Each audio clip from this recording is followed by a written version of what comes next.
Europe 1, Le grand direct de la santé. Jean-Marc Morandini.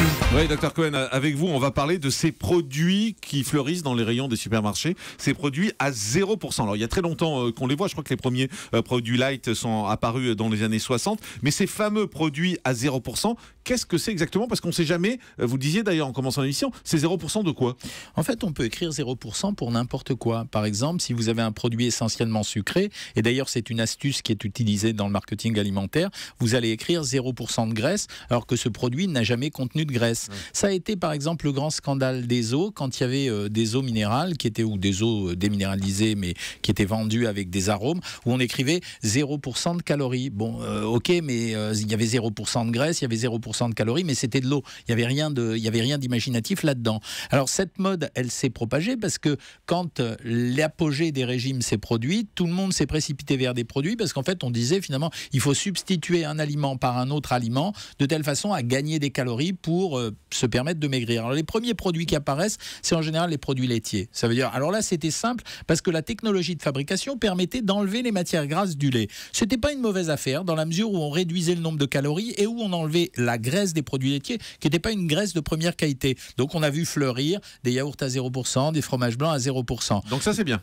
Alors ça fait gagner quelques calories, mais sauf que on s'est rendu compte avec les années qu'il y avait un problème, c'est-à-dire que les calories qu'on gagnait diminuaient la perception sensorielle qu'on avait du produit. Autrement dit, quand je prends un yaourt à 0%, j'ai pas la même perception qu'un yaourt entier, c'est-à-dire un yaourt qui est fait au lait demi-écrémé ou un yaourt un peu enrichi. Et la réduction de calories, elle est pas si grosse que ça parce qu'entre l'un et l'autre, il y avait 20 calories de différence. Alors, ce qu'on n'a jamais été capable de mesurer, c'était est-ce que le fait que ce yaourt soit un peu moins bon ou on en a moins l'habitude que l'autre ne faisait pas finalement qu'on en prenait le double? Et je me souviens de cette caricature je dans un confirme journal. que oui.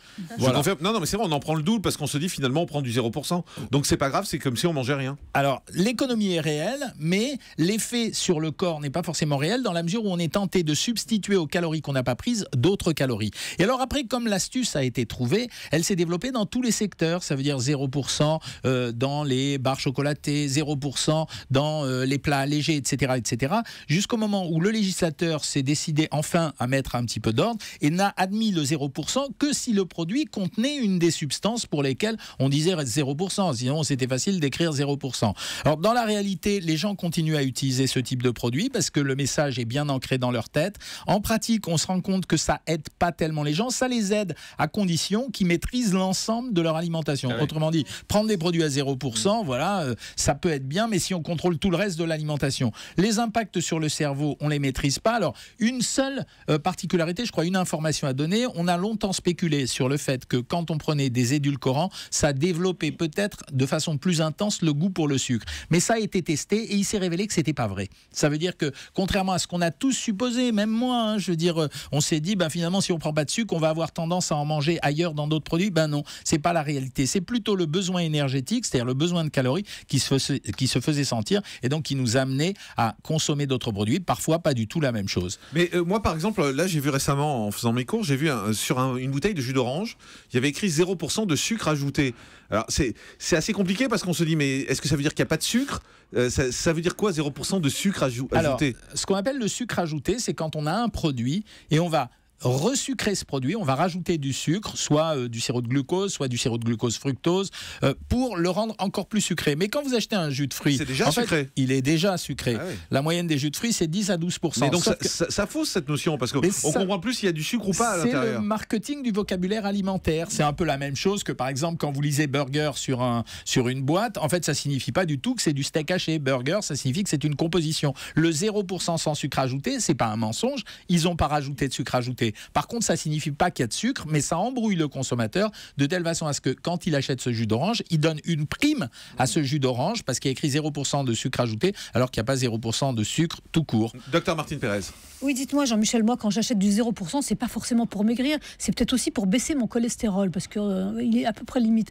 Qu'est-ce que vous pensez de ces produits à 0% quand on a un cholestérol qui est supérieur à 2,20 grammes par litre? Alors, Oui, c'est vrai. Quand on a double réponse, oui, c'est vrai. Quand on a un problème de graisse à gérer dans le sang, quand on prend du 0% sans matière grasse, on diminue les apports en graisse, donc ça fonctionne sur le cholestérol. Mais c'est pas suffisant parce qu'on sait aujourd'hui que 25%, l'alimentation n'apporte que 25% du cholestérol sanguin, et nous sommes capables de fabriquer à partir de l'ensemble de notre consommation alimentaire 75% du cholestérol qui circule dans le sang. Donc ça veut dire que prendre du 0%, c'est valable si vous êtes capable de contrôler l'ensemble de votre alimentation.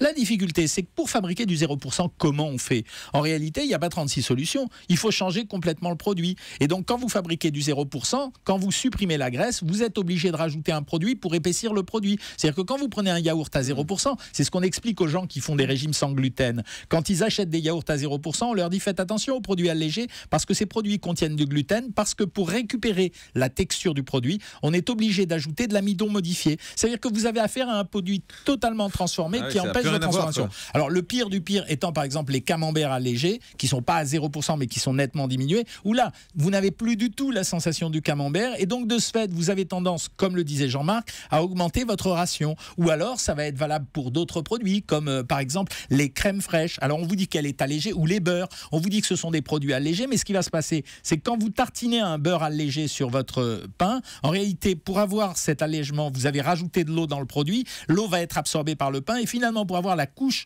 que vous souhaitiez avoir, vous allez doubler la quantité. Ah oui, donc en réalité, vous n'êtes pas servi en termes de calories parce qu'il faudrait être capable de gérer et la portion et l'allègement, ce que peu de gens font en pratique. Europe 1, le grand direct de la santé. Jean-Marc Morandini.